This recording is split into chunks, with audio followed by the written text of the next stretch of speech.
어, 빨리 특검 연장 합의에 서명을 해라라고 했지만 황교안 권한대행의 입장으로 볼 때 사실상 이거 어려운 거 아닌가라는 생각이 좀 듭니다. 만 하루 정도 남은 셈인데요. 어떻게 압박하실 계획이신가요? 저희가 이제 72시간 촉구 농성을 네. 월요일 날 시작을 했는데 네. 농성하면서 생각을 해봐도 황교안 권한대행에게 수사기간 연장 촉구를 하는 이 상황 자체가 납득이 안 가는 거예요. 그렇죠. 왜냐하면은 그 수사기간은 당연히 연장돼야 되는 거거든요. 네. 그러니까 여야 당시에는 새누리당까지 합의 사항이고 네. 그리고 이게 황교안 권한대행의 재량 사항이 아니고 특검 기간 수사 기간을 연장할 것인지 말 것인지의 판단은 네. 특검이 하는 겁니다. 네. 그러면 30일 범위 내에서는 무조건 승인을 해줘야 되는 거예요. 법 취지 자체가. 네. 그런 상태니까 황교안 권한대행한테 촉구할 일이 아니고 그건 마땅히 그냥 법에 있는 대로 네. 해줘야 되는 거죠. 그러니까 좀 근데 저희가 지금 이제 완전히 안 할 생각이잖아요. 예. 그러니까 결국은 박근혜 대통령 비호해서 친박 세력들의 환심을 사서 네. 향후 그 정치 행보에 종잣돈을 마련하려고 하는 그런 심산 아닌가. 향후 정치 행보 종자. 네, 결국 출마한다고 보시는군요, 대표님. 출마는 가능하지 않다고 생각해요. 출마는 가능하지 않다. 네, 출마보다도 네. 지난번에 저 반기문 총장도 결국은 민심을 그렇죠. 이기지 못했지 않습니까? 네. 그걸 봤기 때문에 황교안 총리가 그렇게 천지분간을 못하는 분은 아니다. 아닐 거라고 믿는데 네. 그거보다는 이제 패족 총리로 끝나는 게 아니라 예. 친박 그 지지자들에게 환심을 사서 예. 향후에 정치 행보를 하기 위한 그런 종잣돈을 지금 열심히 마련하는 중이 아닌가 이렇게 생각합니다. 그런데 앞서 말씀 주신 대로 이게 좀 몇 가지 좀 짚어봐야 될 지점이 있는데요. 그러니까 시계를 좀 작년으로 네. 지난해로 좀 거슬러 놓고 돌아가 보면 지금 이제 오늘 아침 조간을 보면 마치 지난해 가을 신문을 보는 것 같은 느낌이 들어요. 갑자기 느닷없이 그 하야론, 명예로운 퇴진론 이 얘기를 이제 그 자유한국당에서부터 이런 얘기를 쏟아내고 있고 또 다른 측면에서는 당시 굉장히 쟁점이 됐던 게 선총리 후탄핵이냐 선탄핵 후총리냐 이제 얘기가 계속 있지 않았습니까? 그때 좀 약간 정치권 특히 야권에서 전략적 판단을 잘못한 흔들렸죠. 측면은 없었나요? 네. 지금 총리가 그때 이제 최근에 이제 황 총리가 이렇게 거꾸로 가니까 네. 이제 그때 총리를 바꿨어야 되지 않냐 이렇게 그렇죠. 이야기를 하는데 그거는 저는 아니라고 봐요. 왜냐하면은 총리는 우리가 마음대로 바꿀 수 있는 게 아니라 예. 박근혜 대통령이 동의해야 바꾸는 거고요. 박근혜 대통령이 총리를 교체할 경우는 자신의 임기를 보장하거나 또는 자신의 신변을 보장하거나 이런 조건 없이 총리 교체는 불가능한 겁니다. 그렇기 때문에 저희가 그때 총리 문제에 대해서 총리 추천하자고 할 때 그것은 네. 결국 박근혜 대통령과의 타협을 의미하는 거기 때문에 강하게 반대한 거예요. 네. 그러니까 우리가 원하는 모든 것을 우리가 동시에 얻을 수는 없는 거 아닙니까? 그러나 박근혜 대통령이 역사적 책임을 지도록 하는 것이 민주공화국으로 네. 거듭나는데 너무나 중요하기 때문에 그 타협은 안 된다고 선을 그었던 거예요. 그러면은 황교안 권한대행을 감수해야 되는 거죠. 그러네요. 그때 제가 이야기할 때 감수하되 그럼 황교안 권한대행을 책임 있게 견제해야 된다. 야3당이 그 네. 얘기를 했어요. 네. 그 첫 번째가 뭐냐면 바로 특검법입니다.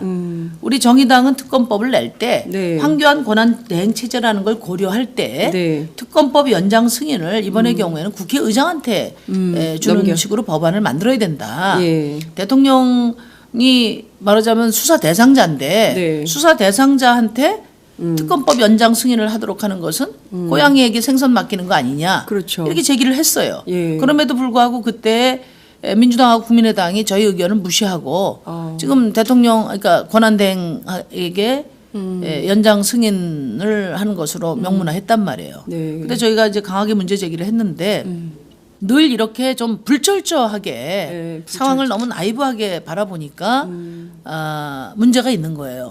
그때 당시 황교안 권한대행이 아니고 다른 총리를 세울 수 있었으면 좋겠지만 네네. 두 마리 토끼 다 잡을 수가 없기 때문에 아니 지금 박근혜 대통령 하는 거 보십시오. 네. 총리 교체를 무슨 그렇게 호락호락하게 해줄 것 같습니까? 그건 그러니까요.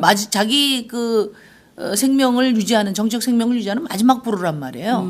그렇기 때문에 우리가 그 부분은 아예 타협의 여지를 끊어야 된다는 것이었고, 네. 그럼 황교안 권한대행을 어떻게 관리할 건가 하는 문제에서 네네. 가장 중요한 게 사실은 이 진상 조사, 예. 진상 규명과 또 책임이잖아요. 예. 그 특검법 처리에 굉장히 저는 잘못됐다고 보는 거예요. 그러다 보니까 지금 이런 사태가 나온 거죠. 그러니까 황교안 총리한테 지금 매달려야 될 지경이 된 겁니다. 그러니까 정말 이게 아이러니한 상황이고 그 그건 답답한 황교안 상황. 총리를 그때 안 바꿨기 때문에 문제가 아니라 예. 그것은 견인을 제대로 그렇죠. 하지 못, 견제를 제대로 그건 못한. 대통령을 하고 타협할 것인가 여부였기 때문에 네네. 그건 뭐 불가피한 선택이다. 그런데 그 이후에 정말 그 긴장감을 가지고 네. 황교안 총리의 저런 그 일탈이 이루어지지 않도록 이걸 압박할 수 있는 그런 그 노력을 했어야 되는데 사실은 탄핵소추 이후에 지금 2달 동안 뭐 국회에서 한 일이 뭡니까? 네. 그런 상태에서 뭐 황교안 총리가 마음 놓고 대통령 행세하러 다니고 그리고 또 최근에는 지지율을 즐기고 네. 그다음에 뭐 청와대 압수수색하면은 뭐 안 된다고 그러고. 안 된다고 하고 지금 이것도 자기가 할 그럴 권한이 없음에도 불구하고 네. 지금 승인을 안 하겠다는 그런 의지를 분명히 하고 있잖아요. 그러니까 지금 어쨌든 오늘 아침 뭐 한겨레 신문 봤더니 뚝심의 정의당 네. 이렇게 해가지고 박스 기사를 썼던데요. 어쨌든 작은 정당이지만 제일 먼저 72시간 긴급 비상행동에 농성에 돌입하셔서 하시고 계시고 민주당도 어제 봤더니 법사위 중심으로 피켓 시위 이런 걸 하고 있는데 국회의원들이 피켓 시위를 하고 농성을 하고 또 황교안을 붙잡고 막 부탁해야 되는 이런 상황에 대해서는 좀 자괴감도 드실 것 같아요. 근데 저는 이제 뭐 저희가 먼저 하고 뭐 이런 거보다도 네. 진짜 비상한 각오를 가지고 임하고 있거든요. 네. 왜냐하면 이번 특검은 반드시 성공해야 해요. 네. 그래야 대한민국이 앞으로 나갈 수가 있어요. 지금 보세요. 특검이 얼마나 잘하고 있습니까? 네. 그런데 지금 특검 목록, 수사 목록도 아직 다 수사도 못했어요. 네. 가장 중요한 대통령 수사를 지금 남겨두고 있어요. 맞습니다. 우병우 씨 지금 뭐 소명 부족하다고 하잖아요. 추가 수사 해야 되잖아요. 예. 정유라 씨 지금 내일입니까? 그 지금 또 송환 안 됐어요. 안 됐습니까? 예, 예, 그렇게 해서 또 수사해야 될 일이 아직 너무나 많이 남았어요. 네. 근데 이런 상태에서 지금 중단해 버리면 네. 아마 이게 저는 그 오히려 친박 세력들이 부활을. 재반격을 시도할 거라고 저는 봅니다. 그렇기 때문에 이번에 이 특검이 네. 성공할 수 있도록 적극적으로 도와야 되는 거예요. 국회는. 정권 교체보다 더 중요합니다. 이게 특검이 제대로 진상 규명을 해서 네. 과감한 개혁의 어떤密도를 낮춰야 네. 다음 정부도 개혁을 할 수 있는 거 아니에요. 네. 그래서 저는 그런 점에서 지금 민주당이나 국민의당이 네. 정말 사명감을 가지고 이 특검을 도와야 한다. 그렇지 않으면 새로운 대한민국으로 가는 국민의 열망도 꺾일 것이다. 좀 그렇게 생각해요. 정말 그 온 국민의 마음이 지금 대표님 마음하고 이렇게 통했다는 생각이 좀 드는데요. 말씀 주신 대로 그야말로 특검의 수사 방향과 내용에 대해서 많은 국민들이 환호하고 있는 거 아니겠어요? 특히 이제 79년 만에 이재용 부회장을 구속시키고 검찰이 제대로 하지 않았던. 섰다면 대한민국 민주주의가 여기까지 왔겠나? 이렇게 대통령의 탄핵 상황까지 왔겠나?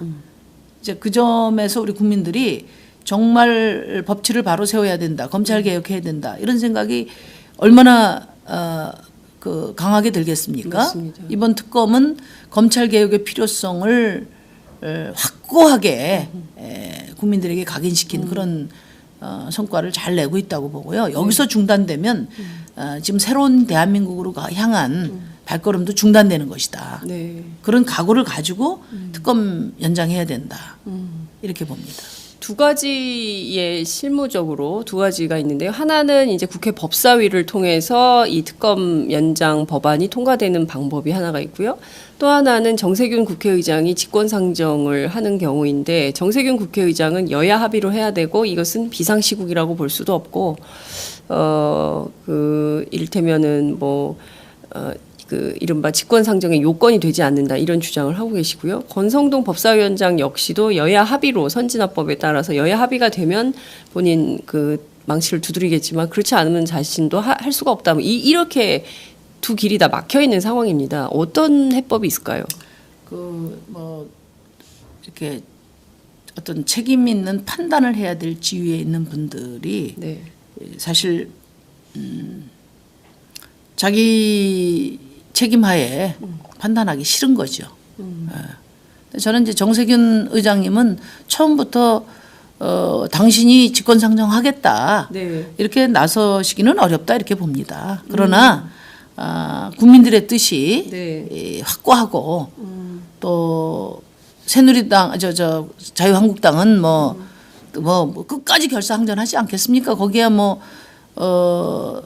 공범이기 때문에 그렇죠. 나머지 적어도 사당이 네. 확고한 의지를 가지고 요구하면 저는 수용을 하셔야 되고 하시리라고 봅니다. 네. 근데 이제 예를 들어서 지금 국회법의 직권상정 요건 가지고 법리적으로 따지는데 네. 저는 이런 말씀을 드리고 싶어요. 물론 지금 비상 상황이냐? 네. 당연히 비상 상황이죠. 헌정 사상 대통령 탄핵 국면이 어디 있었습니까? 이렇게 지금 국정 공백 상태가 장기화되는 경우가 어디 있었습니까? 그리고 이 국정 공백이 장기화되면서 지금 외교 안보 다 엉망입니다. 경제. 네. 예? 지금 비상 상황이에요. 네. 그런 상황에서 민주주의를 바로 세우는 절대절명의 지금 사명을 갖고 있는 게 특검이란 말이에요. 네. 당연히 비상 상황이죠. 그런데 그럼에도 불구하고 저는 그 이전에 국회법은 국회 자율권에 해당되는 법이거든요. 이게 네. 국회 자율권에 해당되는 법이고 이번에 이제 특검 수사기간 연장을 직권상정하시라고 이야기하는 이유는 뭐냐면은 네. 국회가 특검법을 만들 때 입법 취지가 예. 100일 동안 최소한 수사할 수 있도록 보장해 준 겁니다. 네. 그러니까 국회의 입법 취지를 불순한 의도를 가지고 지금 입법 취지를 훼손하고 있는 거 아니냐 이거예요. 네. 그러면은 국회의 입법권의 수호의 측면에서 네. 국회 권한을 발동하는 것은 좀 당연한 것이다. 이렇게 생각해요. 우리가 새로운 걸 어떤 제정하는 과정에서 네. 야사당 원내 사당의 합의라든지 네. 네. 또 이 법조항의 검토라든지 그것은 중요하지만은 지금은 뭐냐면은 이 특검법에는 보장을 해줘야 되는데 네. 단지 그 형식적인 그 권한 이걸 가지고 지금 황교안 권한 대행이 네. 박근혜 대통령을 비호하고 네. 승인을 안 하려고 하고 있단 말이에요. 이거는 국회법 입법 취지의 훼손이거든요. 그러니까요. 그것을 방치해서는 안 된다. 그러니까 국회 권능을 마음대로 훼손하도록 네. 굴복해서는 안 된다. 제 얘기는 그런 취지입니다. 이를테면 그 더불어민주당 우상호 원내대표가 지난 월요일